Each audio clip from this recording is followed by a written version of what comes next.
예, 안녕하세요. 이번 시간에는 공통방법 편의를 해결하는 통계적 접근 방법 중 분산 추출 요인의 값을 이용하는 방법을 알아보도록 하겠습니다. 분산 추출 요인은 Variance Inflation Factor, 약자로는 VIF라고 합니다. 자, 일반적으로 이 VIF를 가지고 측정 공통방법 편의를 이제 찾아내고자 할 때는 VIP 값이 3.3 이하일 경우를 우리가 이제 그 공통범위 편의가 없다고 이제 이렇게 우리가 결론을 내릴 수 있습니다. 일반적으로 그 리지레이나 에이모스 할 때, 에이모스 프로그램 이용할 때 이 방법을 쓰지를 않고 스마트 PLS 프로그램 이용할 경우에 이 값을 이제 많이 쓰고 있습니다. 그래서 콕이라는 학자가 2015년도에 이제 발표를 했고, 그에 많은 학자들이 이 프로그램을 쓰면서 이 VF 값이 3.3 이하일 경우에 공통방법 편의가 없다고 이렇게 기술을 하고 있습니다. 물론 이제 저도 스마트 PLS 프로그램 쓸 때는 이제 이 VF 값을 체크를 해서 공통방법 편의가 있는지 없는지를 체크를 하고 있습니다. 여기 보시는 것처럼 뭐 최근에 썼던 그런 논문들에서 이 VF 값을 이용해서 공통방법 편의를 체크를 했는데요. 여기서 이제 주의해야 될 게 뭐냐면 전체 데이터, 즉 풀 데이터를 사용할 경우와 그 다중 집단 분석, 즉 집단을 나누어서 그 분석할 경우에 이 경우에도 우리가 각 집단별로 VIP 값이 3.4 미만인지를 체크해야 됩니다. 그래야지만이 그 풀 데이터가 아니고 다중 집단 분석을 우리가 할 수가 있습니다. 그래서 예를 든다면 이제 제가 논문 썼던 것 중에 그 두 개의 그룹을 했을 경우에 두 개의 그룹에서의 그 VIP 값이 이제 3.3 이하인 거를 우리가 증명을 해서 여기서 이제 커먼 매스 바이어스가 이제 문제가 아니다 이렇게 증명을 했고요. 그런 논문은 이제 뭐 이런 논문들이 되어 있고 이 논문 외에도 스마트 PLS 썼던 이런 논문들에서는 이 VIP 값을 이용해서 그 공통방법 편의를 체크를 하고 있습니다.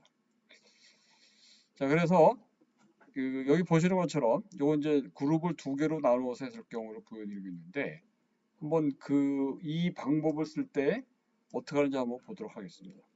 그래서 제가 이제 스마트 PLS 프로그램을 이제 자주 사용하는데 이 프로그램을 했을 때 우리가 어떻게 하는지 한번 보도록 하겠습니다.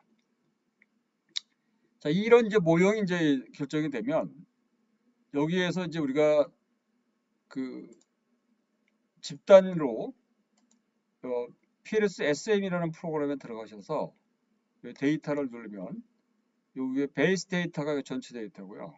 그룹별로 우리가 이제 지정을 할 수 있는데 그룹에 이제 남자와 여자로 이제 두 개 그룹에서 동시에 클릭을 하시면 됩니다. 하시고 런을 시키면 이 왼쪽에 메뉴 중에 이 VIP 값이 나옵니다. 그래서 컬리너리티 스태티스라고 해갖고 VIP 나오는데 이때 누르면서 이 이너 모델 이걸 체크를 하시면 됩니다. 보면 이게 이제 전체의 이걸 줌을 통해서 이렇게 값을 확대하면 화면 이제 크게 볼 수 있습니다. 그래서 여기 왼쪽에 보면 컴플리트라고 나오는데 이 컴플리트는 이제 풀 데이터를 이제 썼을 경우에 봅니다. 아까 말씀드렸듯이 최고 값이 지금 3.3 이하거든요.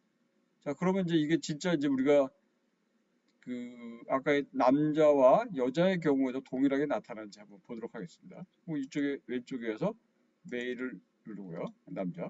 마찬가지로 여기도 3.3 넣는 게 없어요. 그리고 이제 여성도 누르고 마찬가지로 되어 있습니다.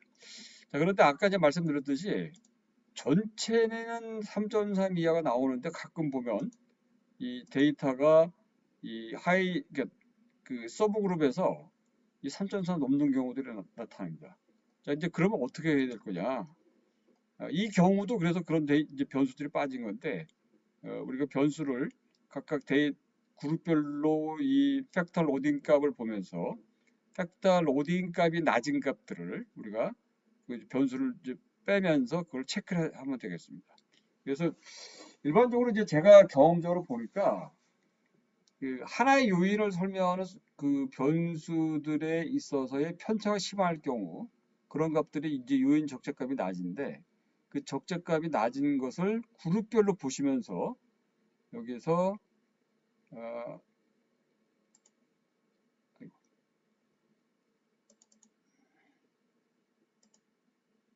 이런을 하게 되면 여기 이제 그룹별로 나오지 않습니까? 이렇게. 그리고 이 그룹별로의 값을 체크를 하시면 돼요.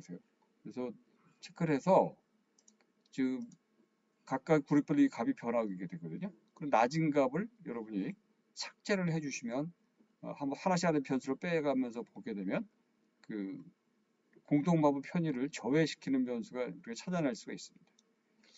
그리고 이제 이렇게 그 저해시키는 변수를 찾아내게 된다면 우리가 그 일반적으로 판별 타당성을 아마 높이는 좋은 결과가 나올 겁니다. 그래서 제가 그 뭐 일반적으로 책에서 언급하지 않는 이런 상황들을 제가 이제 많이 접합해 봤는데 이 요인 적재값이 낮은 변수들이 일반적으로 그 판별 타당성을 저해시키면서 또 공통방법 편의를 그 높이는 이런 경우들이니까 여러분들이 그 데이터 저기 요인을 변수를 이제 빼는 거죠. 삭제를 이제 누락을 시켜서 누락이 아니라 이제 제거시키는 거죠. 하서 그렇게 하시는 방법이 있고 또 하나는 그 요인에서 하나 만약에 이제 같이 만약에 여기에서 만약에 변수들에서 그 공통 방법 편의가 발생이 된다면 요 변수만 중점적으로 해서 한번 데이터를 한번 체크를 해 보십시오. 체크를 해 보시면 그 중에서 편차가 심하게 막 이렇게 응답하는 경우들이 있는 그 케이스가 나올 겁니다. 그럼 그 케이스를 제외시키는 것도 하나의 또 방법이 될 수가 있습니다. 자, 그래서 이제 그 VIP 값을 이제 이용하는 것은 이제 정리하게 되면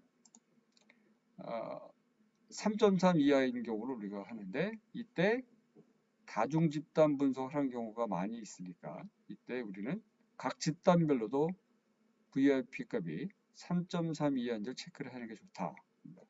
그리고 이제 이런 그 내가 글을 쓰려면 이렇게 논문에 이렇게 나와 있는 이렇게 이런 글을 썼던 논문들을 이용하면 훨씬 더 그 저스티파이 하기가 훨씬 더 좋죠. 그리고 이제 그 최근에 그 논문의 추세를 보면 그 전체 풀 데이터를 이용해서 논문을 쓰는 것도 굉장히 중요한데 그 많은 경우에 있어서 그 다중 집단 분석, 즉 다중 집단 분석을 할 때 우리가 뭐 성별로도 우리가 차이를 분석할 수도 있고요. 그다음에 교육 수준으로 할 수도 있고 해서 인구 통계학적인 면으로 쓰는 경우도 있고 그리고 우리가 그 뭐 심리적인 이런 변수들을 써서 우리가 다중 집단 분석을 하는 경우도 있습니다. 그래서 이런 경우에는 반드시 이 우리가 VF값을 특히 스마트 PLS를 쓰는 분들은 이 VF값 3.3 이하인지를 꼭 체크를 해주시길 바랍니다. 자, 이상으로 해서 VIP 값, 즉 스마트 PLS 프로그램을 여러분이 쓰실 때 그 공통 방법 편의를 그 체크하는 통계적인 접근 방법에 대해 알아봤습니다. 네, 감사합니다.